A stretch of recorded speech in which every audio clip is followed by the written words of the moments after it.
ধুলো পাথরের ধ্বংসস্তূপের নিচে চাপা পড়ে রয়েছে একটি শরীর, জেগে রয়েছে একটি শুধু মুখ। সাজা আহমদের খোলা দুচোখে কি শুধুই যন্ত্রণার দাগ, বেঁচে থাকার ইচ্ছে, নাকি একরাশ ঘৃণাও? ইসরায়েলি হানায় গুড়িয়ে গিয়েছে মাথার ছাদ, বেঁচে গিয়েছেন সাজা। ধ্বংসস্তূপ খুঁড়ে বার করে আনা হয়েছে গাজার 23 বছরের তরুণীকে।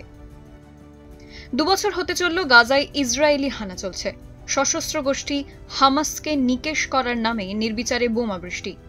60,000-এরও বেশি গাজাবাসী নিহত, যার 70% নারী এবং শিশু। রাষ্ট্রপুঞ্জের হিসাব, 2023-এর অক্টোবর থেকে প্রায় 50,000 নাবালক নাবালিকা নিহত অথবা আহত।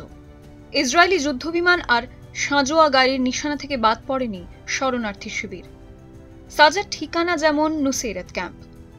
বারবার ইসরায়েলি হানার সাক্ষী থেকেছে নুসেইরাত।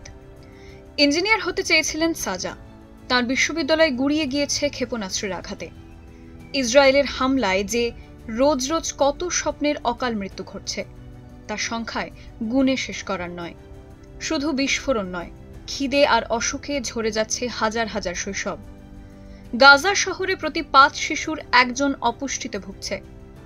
প্যালেস্টাইনের স্বাস্থ্য মন্ত্রকের হিসাব, অনাহারে মারা গিয়েছেন 266 জন, যার মধ্যে 122 জন শিশু। খাবার আর চিকিৎসার অভাবে ভুগছেন গাজার 1.5 লক্ষেরও বেশি গর্ভবতী মহিলা এবং প্রসূতি মায়েরা। ইসরায়েলি সেনা গুড়িয়ে দিয়েছে গাজার সবচেয়ে বড় আইভিএফ সেন্টার। ধুলোয় মিশে গিয়েছে 4,000 ভ্রূণ, 4,000 দম্পতির স্বপ্ন। ভূমিষ্ঠ হলে ধুলোর সাম্রাজ্যে বড় হতো যে সন্তানেরা, যুদ্ধের ক্ষত বুকে নিয়ে কাটত যে শৈশব। রাষ্ট্রপুঞ্জের দাবি, গাজার 70% স্কুল বাড়িতে বোমা ফেলেছে ইসরায়েলি বাহিনী। ত্রাণ শিবিরে বদলে যাওয়া স্কুল বাড়ির অন্তত 62% হামলার শিকার।